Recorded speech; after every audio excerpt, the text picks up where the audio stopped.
Jason Lee from Save the Children joins me now in Jerusalem. Jason, we appreciate your time, knowing how busy you are. And look, we don't even want our kids here seeing what's happening where you are, and these poor children are living it. If we can just start with Gaza, where almost half the population is under the age of 18. Can you paint a picture of what life is like for them right now? The situation in Gaza is pretty dire. And in fact, even before this latest escalation was bad, you have a situation where 80% of the population are reliant on humanitarian assistance. That's 80% of people, of the 2.4 million people living in Gaza, that need help every day just to meet basic needs, just to get food, to get water, to have somewhere to stay. Now, with this current escalation, we now have a situation that there are 275,000 people that have fled their homes and are seeking shelters in the schools. Now, these people and kids, they need access to food, water, medicines. A lot of them are injured. There's thousands of people injured. Today, we have 4,000 people injured. Now, these numbers are increasing every day. It is absolutely frightening. So with Israel announcing a total blockade on Gaza, what does that look like? And how long before they run out of things like food, water and medicine? Yeah, look, it's impossible to tell how much food there is in Gaza. I mean, it's very difficult to get information now, noting that access is completely closed. So no one can go in or out of Gaza. There's no electricity, which means that health centers are not functioning. There's no communication. But what I can tell you is that as of 2 days ago, the people sheltering in the schools, there was enough food for about 12 days, maybe 14 with rationing, for 150,000 people. That was 2 days ago, when there was 75,000 people in the school. Last night, there were 275,000 people. Today, there's going to be much more. The food will run out soon. Even electricity. Again, 2 days ago, the shelters had fuel for maybe 2 weeks. Yeah. Yesterday, it was down to 5 days. The longer we progress through this crisis, the more and more acute the food, water, medical supplies, and medicines, the shortage will become. And because we're not able to enter Gaza, I can't send more teams. None of the humanitarians can get in. We can't send supplies in, so we can't restock dwindling supplies already. I mean, so when you say the situation is dire, I mean, it almost feels like an understatement. But then on the other side, you have Hamas executing children, taking some as hostages to Gaza. I mean, that too is impossible to comprehend. No, absolutely. As always, children pay the ultimate price for this ongoing cycles of violence. It is imperative that all sides protect civilians, especially children. Again, the horrific incidences that happened and are still ongoing must stop. All sides must immediately stop. They must de-escalate and they must protect civilians. There is never, ever a justification that children, innocent children, pay the price. The reality is, though, Jason, and you would know this more than any of us here, is that's not going to happen.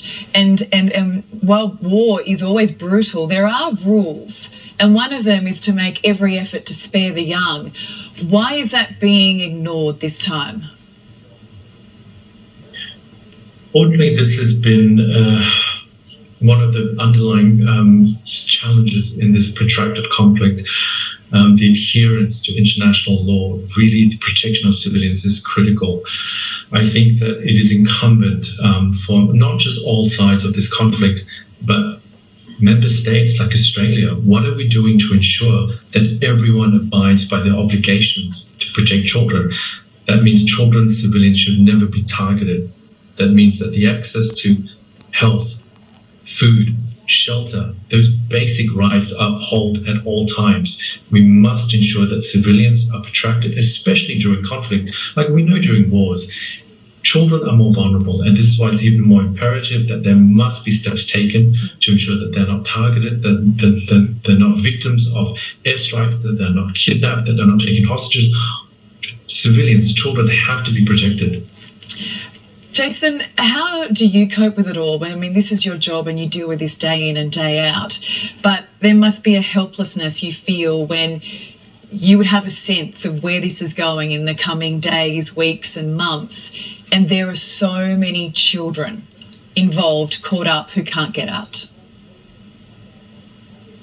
Yeah, look, this is where it's difficult because my biggest fear is what is to come. I think we are bracing for the worst. I'm not sure if the humanitarians, the international community realizes what will happen, the humanitarian catastrophe that we're very fast hurtling towards. I'm concerned about my own teams in Gaza. Many of them are impacted. They have lost their homes. They've lost family members. They're now desperately seeking shelter. Where do they go to? I cannot imagine any parent having to think about, what do I do to keep my child alive? The sacrifices, the compromises that you make just to keep your family alive. This is what I'm mostly worried about. It is stressful for me and my teams, but for me, I am more concerned about what happens to the people, my teams, the people in Gaza, that at the moment we're not able to help because we cannot reach them. We're not able to get into Gaza. We're not even able to send supplies into Gaza. These supplies will run out soon, and what will happen to them? There are 2.4 million people living in Gaza, and half of them are children. We need to ensure that we protect them so that this situation doesn't get worse for them. Because I think the big question for many people is, where do they go when you've got the Israeli Prime Minister warning his country will, and I quote, respond like never before, and has also warned people in Gaza to get out of there now. I mean, is that even possible for those Palestinians who call it home? Possible. I mean, Gaza is a really small place. It's 365 square kilometers.